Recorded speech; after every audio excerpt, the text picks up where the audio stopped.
তাসকিন আহমেদ, এইটা আপনি কি করলেন ভাই? একবারও কি ভক্তদের কথা ভাবলেন না? একবারও কি বাংলাদেশ ক্রিকেটের কথা ভাবলেন না? ভাই এগুলো না হয় দূরে সরালাম, নিজের পরিবার, নিজের সন্তান, এদের কথাও কি একবার ভাবলেন না? এমন একটা কেলেঙ্কারিতে আপনাকে জড়াতে হবে? কিসের অভাবটা ছিল আপনার?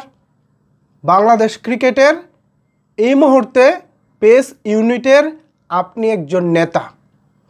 আপনাকে নিয়েই আমাদের পেস ইউনিটটা সাজানো হয়, একাদশ সাজানো হয়। আর সেই আপনিই কিনা আজকে এই কেলেঙ্কারিটা করলেন।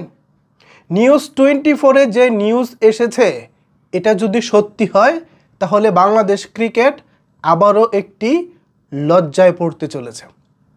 নিউজ 24-এর ভাষ্যমতে তারা দাবি করতেছে তাসকিন আহমেদ মাদক সেবন করেন এবং মাতাল অবস্থায় তার পুরনো বন্ধুকে ডেকে এনে মারধর করে হসপিটালে পাঠিয়েছেন। এমনকি নারী কেলেঙ্কারির মতো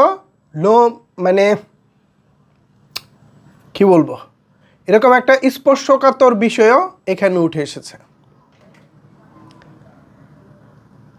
কিসের অভাব তাসকিন আহমেদ ভাই? আপনার ফুটফুটে যে সন্তানগুলো আছে, সুন্দর একটা পরিবার আছে, আপনার আদর্শ একটা বাবা আছে। আপনাকে নিজেকেও তো আমরা আদর্শ একজন মানুষ হিসেবেই চিনি।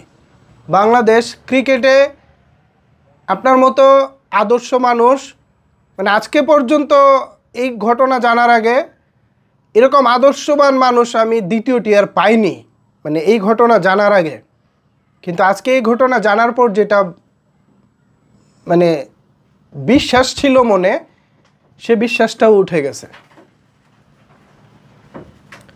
একজন ক্রিকেটার বা একজন খেলোয়াড়, তার সাথে মাদকের ব্যাপারটা তো একেবারেই সাংঘর্ষিক। দুইটা দুই মেরুতে বসবাস করার কথা। মাদক তো জীবনেও কোনো খেলোয়াড়কে টাচ করার কথা না। সে আপনার বিরুদ্ধে এখন মাদক সেবন করার অভিযোগ উঠেছে এবং মাদক খাওয়ার পর মাতাল অবস্থায় বন্ধুকে পিটিয়েছেন, শেষে তাকে হসপিটালে ভর্তি করতে হয়েছে। পাশাপাশি নারী কেলেঙ্কারির ব্যাপারটিও আপনার নামের সাথে যুক্ত হয়েছে। জানি না নিউজ 24-এর এই নিউজটি আসলে কতটুকু সত্য। আমি ব্যক্তিগতভাবে চাইব এই নিউজটি মিথ্যা হোক। আর যদি সত্য হয় তাহলে আমরা যারা ক্রিকেট প্রেমী দর্শক আছি, তাসকিনকে যারা পছন্দ করি, ভালোবাসি, আমরা সত্যি অনেক কষ্ট পাব। তাসকিন ভাই, আপনার কাছ থেকে আমরা এটা প্রত্যাশা করি নাই।